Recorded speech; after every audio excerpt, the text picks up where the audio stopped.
Ngayon, eto, may pahabol ho, mga bossing, kay Robin Padilla pa din po. Oh, Eksakto lang na nangyayari o ito po ba ay sinasadya?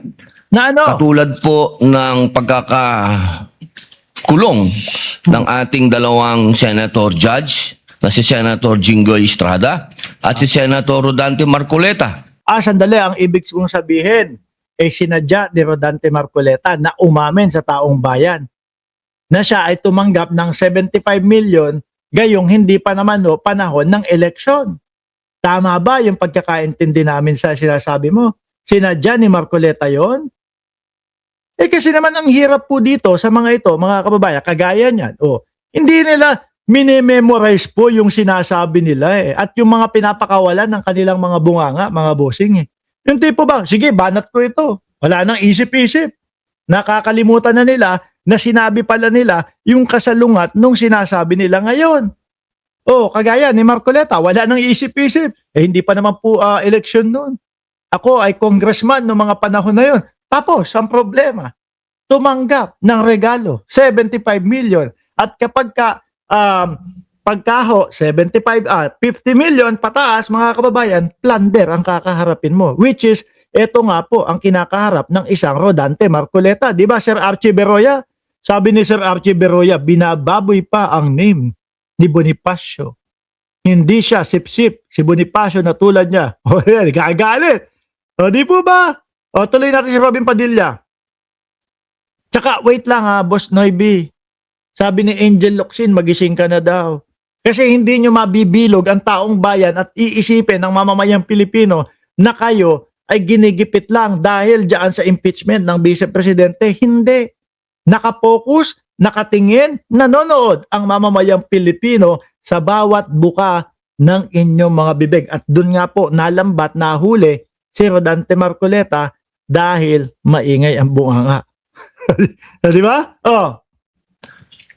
At ang kagiyak pong pagdating ng aming mga masasabing galing sa ombudsman, sa akin, at kay Senator Alan Peter Cayetano. Di ba boss, kitang-kita sa video, lumabas kayo, ikaw ang nagmaneho, sasakyan mo ang nagtakas kay Ronald Bato de la Rosa. Di ba Ma'am Len de los Santos at Marivic Brasos? Kitang-kita mo sa video, mga kababayan. Kaya lang, ang depensa ng isang Robin Padilla, hindi naman daw po sila tumakbo. Kahit sir, tumakbo ka, gumapang ka, ano pa ba, tumagilid ka ng lakad, paatras yung lakad mo, kahit ano. No? Pagtakas pa din kay Ronald Bato de la Rosa, yung ginawa ninyo. At kahapon, pagkatapos pong ng isang araw na mabanggit ang patungkol sa pagpunta ng ating mahal na NBI Director sa Bangkok. Kadali, napamahal ka kaya. Mukhang napamahal po si Robin Padilla, mga kababayan. Kay Director Matibag. Siguro akala nila lelempot-lempot si Director Matibag. Mukhang hindi nila kakayanin. At ito pa ho, mga kababayan, yung iba pong mga titestigo sana, no? Iniatras na po. Hindi na pinapunta kumbaga, sabi ng prosecution, okay na, tama na. Kasi kapag yung mga natitira, nalalabi na mga testigo, kumbaga, magiging redundant na, paulit-ulit na lang ho. Di ba, mga kababayan? Kumbaga, doon pa lang kay NBI agent na si ano pangalan nung una? Tapos ito pong si Jeremy Lotok, mga kababayan. Solve na kami, okay na. Si Matibag na lang ang susunod. Di ba? Makakaharapin nyo na yan sa susunod na impeachment. At ito po ay kinwestiyon ni Senator Alan Peter Cayetano. Kahapon po ay biglang lumabas ang isang pahayag na Si Kalilong, ayan. Cesar de los Reyes, si Kalilong, I am Batman. iniimbestigahan daw po yung patungkol sa pangyayari Ako, lagot. noong Southeast Asian Games. Ako po, lagot, mga kababayan. Billion po ang ginastos ng Pilipinas doon sa Southeast Asian Games na po yun.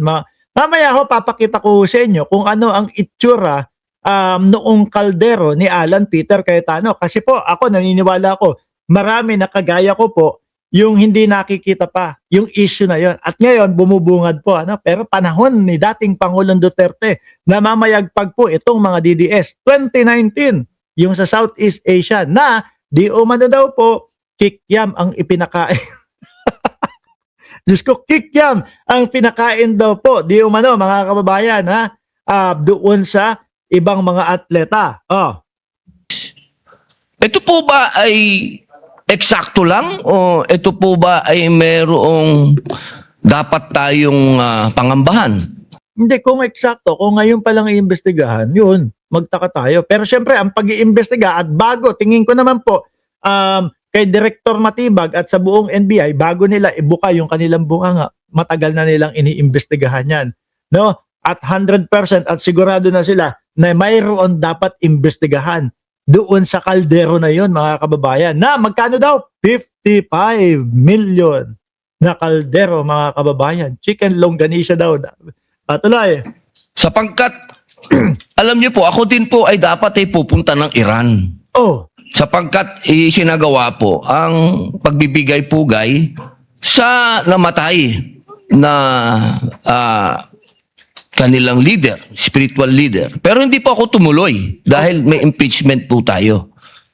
Tanong ko lamang po sa ating... Hindi mo naman siguro sasabihin na utang ng loob ng mga mayang Pilipino yung pag-stay mo dyan dahil sa impeachment. Mga kasama. Dapat po ba tayong mangamba? Dapat po ba kaming manggamba? At tayo po ay parang eksakto naman lahat ito? Sir, kung meron kayong ginawa na kabulastogan, kung meron kayong ginawa na korupsyon, miski nung unang mga panahon, basta naargabyado ang pondo ng bayan o ang bayang Pilipinas o ang mga Pilipino, yun, tingin ko, dapat mangamba kayo. Hindi dahil, wala na, lipas na yan, hindi na titignan, hindi na imbestigan. Hindi po ganun. Sir, no?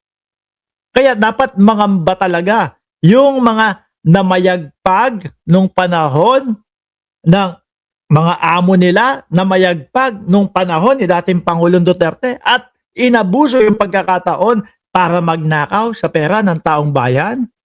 Nako, mapaisip kayo dyan dahil hahabulin kayo. At miski ho, tingin ko mga kababayan, mga boss chipamo sir, miski matapos ito pong gobyerno ni Pangulong Bongbong Marcos at mapalitan ang presidente, wag lang si Sara Duterte. Kumbaga, ang pumalit, let's say, Leni Robredo, ang pumalit bilang presidente. Tapos ang vice president niya, si Pangulong Bongbong Marcos, nako, hahabulin at hahabulin pa din yung mga umabuso sa kapangyarihan at ginamit yung pera ng taong bayan. Kaya dapat lang na matakot kayo.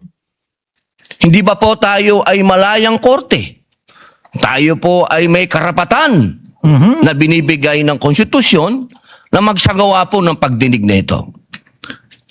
Yun lamang po. Maraming salamat po, Ginoong tagapamahalang hukom.